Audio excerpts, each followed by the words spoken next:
GolfNewsRI presents the Golf Dudes Podcast.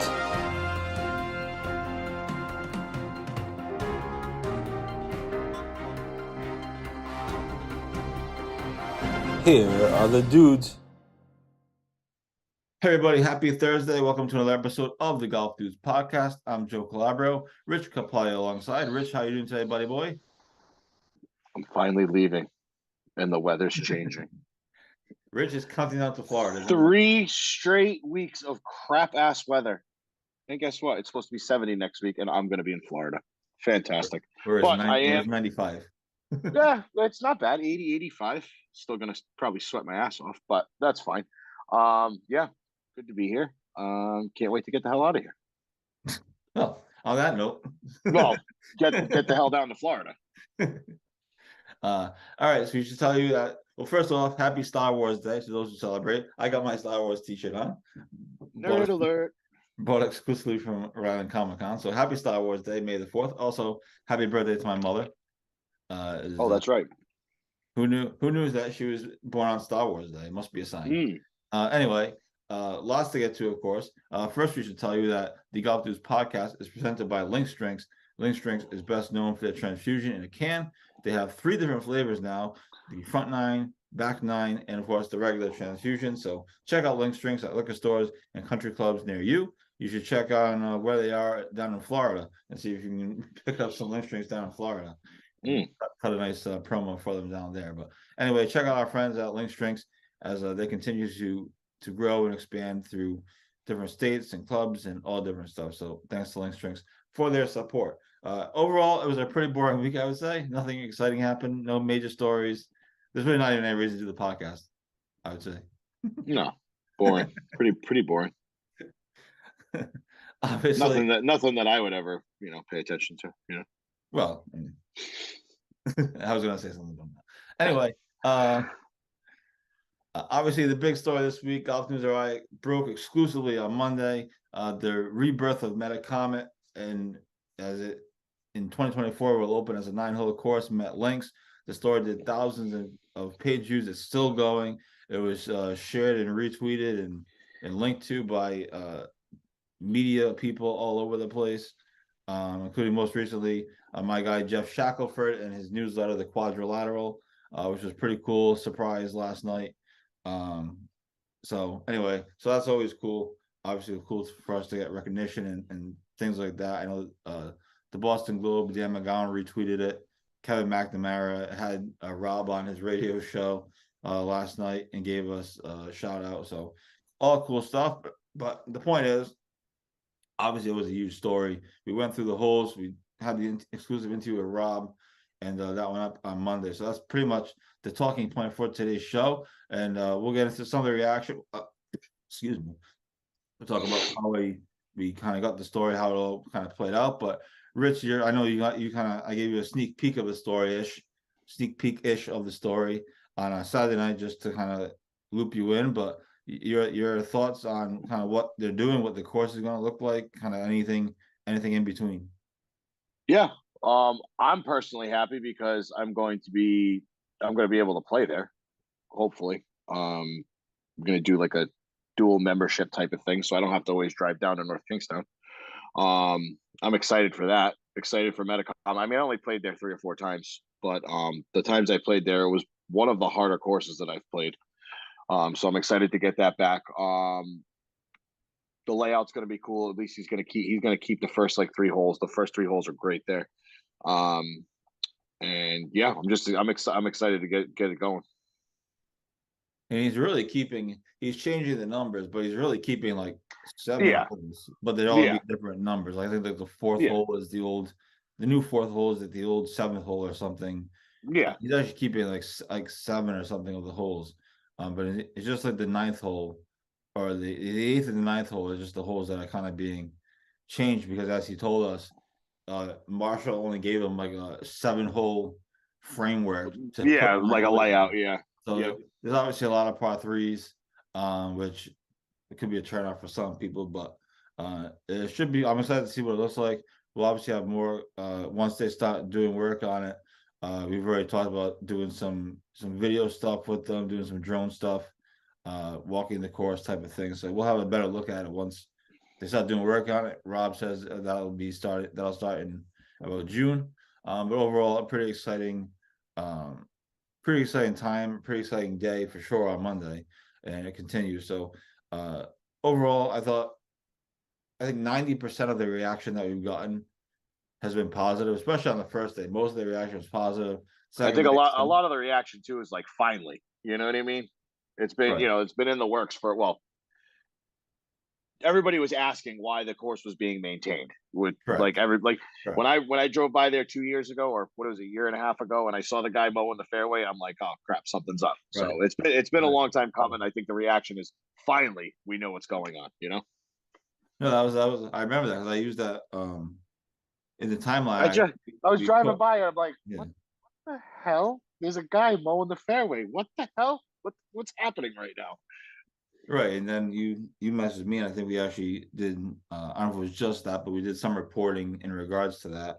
And when I updated the Metacomet timeline that we put up on this Tuesday, I think we actually put one of the days is Rich Cappalli reports that Metacomet is actually being kept up or Yeah. It's like, something huh? along What? something along those lines. So it was rumored for a long time. It was maybe I don't even say it was the worst kept secret because no one really knew what was happening. No, there was a lot of Um, rumors.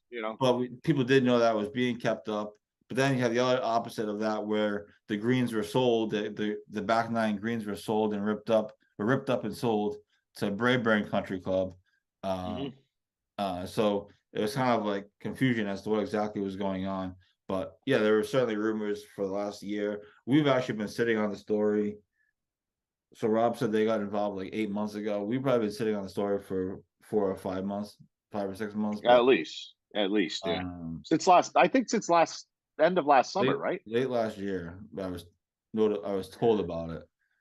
But Yeah, so we've been sitting on it for a while, yeah. but they weren't ready to go with it. Obviously, if it's interesting in situations like that, obviously, if I really wanted to, there was some paperwork, namely the Triggs bid, that we could have gone off of. But then Mm. again, if you do that, one you probably lose them as friends or supporters type of thing because Hmm. then two there wouldn't really have been a story because it just said Met links, Yeah. one of his courses. So there was no texture to the story. It was just going to be kind of like a No, you clickbait did type it. of You thing. did it. So We did it the right way. no, of course. So Yeah. so I waited. And mostly it was because Marshall wasn't ready to go yet, and the whole thing, the information wasn't all put together yet. So obviously we Mm. waited, which was fine, and we kept it kind of to ourselves. Um, uh, so and then we published it on Monday. It was supposed to go earlier, but I was having some issues over the last week, so we held it to Monday, which is fine, and then we dropped it. So that's kind of how the story came about. And that's how we were able to break it. Since then, as I mentioned, because I tweeted it at all these national media folks, it was retweeted by Dan McGowan of the Boston Globe. Jeff Shackelford put a blurb in his quadrilateral newsletter. So Did you tag Bragg Faxon in it? I did tweet it at Brad Faxon. Yeah, Yes. he didn't. He No, didn't. surprising. He Surprising. didn't tweet it. He didn't get back to me. But somebody actually commented on the tweet. He goes, I wouldn't. I wouldn't hold your breath. no. So he actually commented on the tweet and said, it's really interesting that you tweeted this at Brad Faxon. And I didn't respond. But the answer is, well, yeah, because if he does anything with it, that's a whole nother story. Yeah. Right? If he doesn't, Yep. if he replies to the tweeter, I mean, not that you're going to put a story that Brad Faxon retweeted, but, No. anything like that, that's a whole nother, that's just more like content to it. So, of course, you would. I'm not Yeah. expecting him to do anything, and he did. So, but it's just like, of course you tweeted at Brad Faxon. Why not? Why wouldn't you? And he probably doesn't really care anyway. So yeah, I retweeted at Brad Faxon, but also tweeted at Jeff Shackelford. Because when I met Jeff at the U.S. Open, one of the things he was talking to me about was the Metacomet situation, because he came over to introduce himself, and it was funny because we were in the same row at the U.S. Open, and he goes, "Oh, I didn't introduce myself. I'm sorry. I'm Jeff. My name is Jeff." I'm like, "It's okay. You're Jeff Shackelford. I'm Joe Mm. Clark. You don't need to Yeah, introduce yourself." you're okay. You're good. We're on two completely different levels of like journalism here. It's all right. Right. But anyway, he was a super cool guy, and so I figured I tweeted at him because we had talked about Metacomet at the U.S. Open, and then he retweeted it, and then the next day or last night or whatever, he put out his recent quadrilateral thing, and we had a small blurb in it down the bottom. Did you see what Bob Harrick retweeted about the Byron Nelson? No, I haven't been paying much attention. The new the AT&T Byron Nelson is debuting a brand new stadium hole called Ranch 17. So it looks like it looks like there's stands all the way down, but but it looks like a par 4. That's so cool. I'll send it to you when we get off here. It's on Sports Illustrated. That's so cool. But I guess they're trying to add more like stadium holes to tournaments. Well, that seems like it's going to be the new thing. Stadium holes. So yeah, I mean, I think the one for Live in Australia was fantastic. Yeah, I didn't. To be honest, I know. Chase Koepka had a hole in one there, right? That's where he had. Yeah, no, I didn't watch any of it. I just saw it from Twitter. Yeah. You know? Well, next week, It was pretty decent. Liv is in Oklahoma. Oh, they're back stateside now. Yeah. So a little bit easier to watch though. They did fantastic in Australia. There was so many people there. It was those crazy. Those people down there are just so desperate for any type of professional. True. Yeah. True. The PGA Tour doesn't go there anymore. Yeah. Yep. They have the Australian Masters, which is that's it basically. I mean, that's you know, who knows what the fields look like. So it's a par 3. Yeah, they're so desperate for golf down there. Yeah. That you know, they were going to go crazy. I'm sure the tournament in Singapore probably was pretty. I didn't watch a ton of it, but I'm sure that place was gorgeous. It was so nice. Yeah. So you know, where Live can win is if they go to these places that don't get a ton of professional golf. That's where they can win. Them coming to the U.S. Is tricky because we already have the PGA Tour and whatever else. So speaking of, did you see that Sergio and two other guys and Poulter, I think, pulled out of the DP? Then Westwood, yeah. Your audio changed. I don't know what you did, but you're talking like you're in a tunnel now. But anyways. Better? No? No. It's still the same. Your audio is weird for a second. Anyway, while you're fixing that. So we did the Metacomet story. A couple of quick notes. And again, most of the reaction have been positive to the Metacomet stuff. A couple of quick notes to hit on while he's getting fixed. Golf Digest released their top 100 list the other day, and no Rhode Island golf courses made it. There are a bunch in Massachusetts. No Rhode Island courses made it. Golf Digest followed up with a second 100 list, so the top 200, and there were 3 RI golf courses on the list, including Newport Country Club, which is ranked the lowest of all of them. Shelter Harbor snuck in, and Wannamoisett was the 3rd course there. So we have those stories up there today. We also be following Patrick Welch throughout the NCAA tournament. How's that better? Talk again. Is that better? It's a little bit better. It's still not what it was. I don't know what changed, but don't worry about it. It's fine. I legitimately just was sitting here. No, I know. I'm not blaming you. I'm not blaming you. And the other quick thing was Patrick Welch in Oklahoma. They are a 2 seed in the NCAA tournament, Norman region, so that they play at home at Jimmy Austin. That starts on the 15th. The top 5 teams in each region make the national championship. So, in theory, it shouldn't be too much of a problem for Oklahoma to get in. But they do have an interesting region. Texas Tech is in their region. They're the number 1 seed in that region. They have that kid Ludwig Aberg, who just won. Yeah, that kid's nasty. So he's in Oklahoma's division or region. But again, it's top 5 teams. So it's not like you have to like win the, Yeah. You have to like win the region necessarily, but you do have to finish in the top 5. Princeton is like a 14 seed in their division. Princeton's won like 2 of the last 3 national championships or something, but they're obviously in a bit of a rebuild. Duke is in there and whatever else. So that starts on the 15th. The national championship starts on May 26th. So in between getting married, we'll have the national championship on our phone, especially if Patrick is in it. So they have that. Texas Tech has that kid Ludwig Aberg. He's number 1 on the PGA Tour U. He just won the Big 12 championship by like 15 shots or something ridiculous. I don't know if it wasn't that many, but it was pretty dominant performance. So those are the only other things I was watching. Obviously, high school golf rolls on, and obviously I'm excited to play golf this weekend myself for our opening day event at Cartwright, and then playing again on Sunday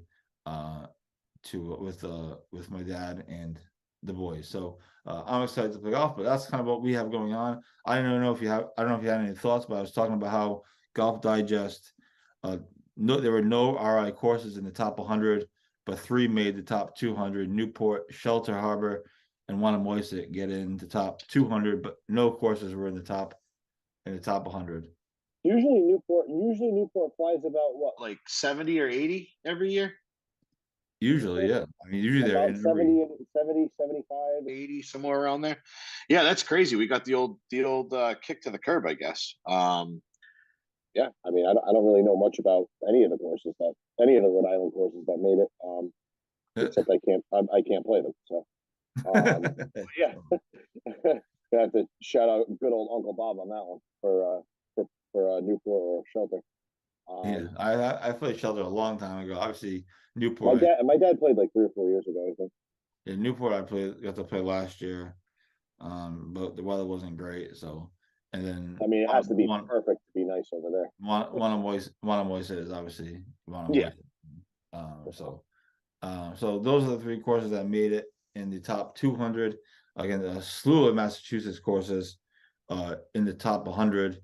And I know we had some comments on Facebook from our good friend John O'Clair railing on the rankings and saying how Newport is the best course in New England, and he's better than all the Massachusetts courses there and stuff. So that was Whitinsville on there?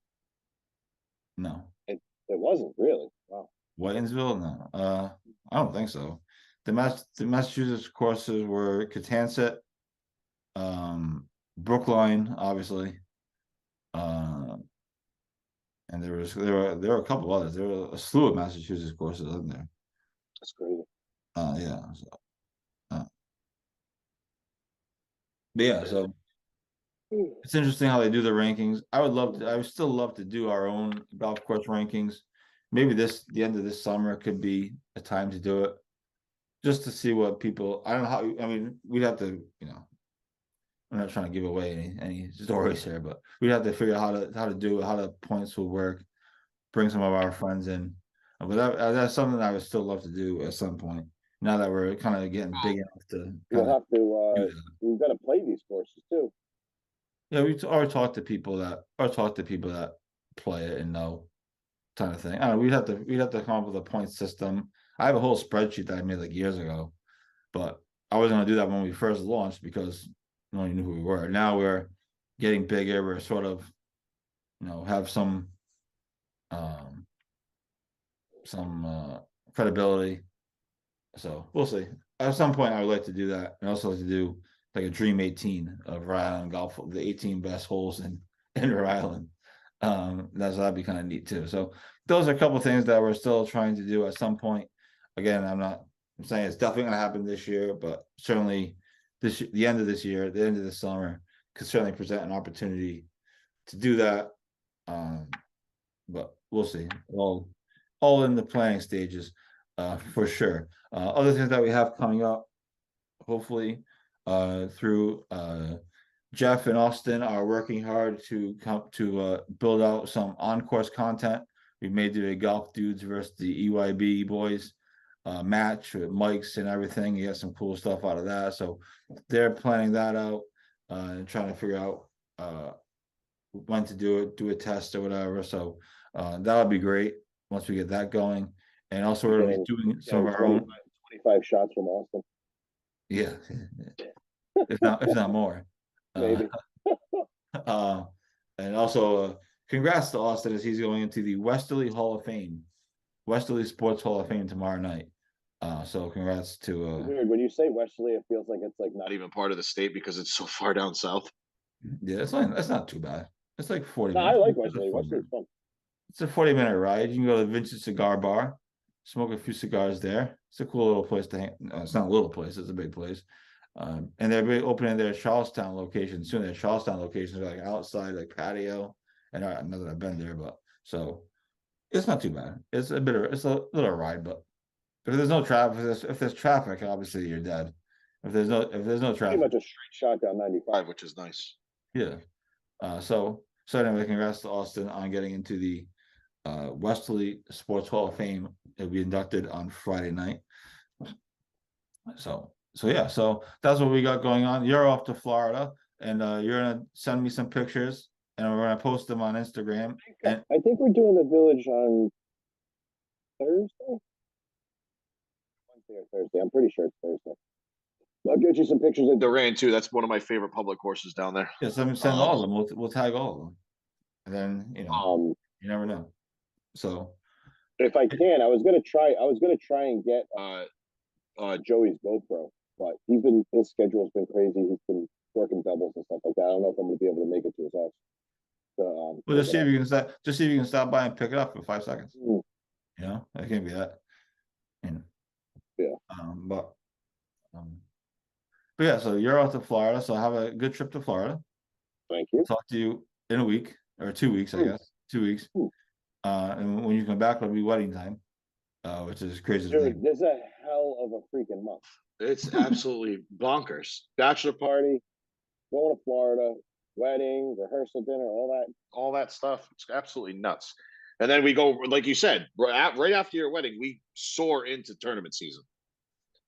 Well, after my honeymoon, I'm literally just gonna spend like 24 hours a day at the golf course just practicing.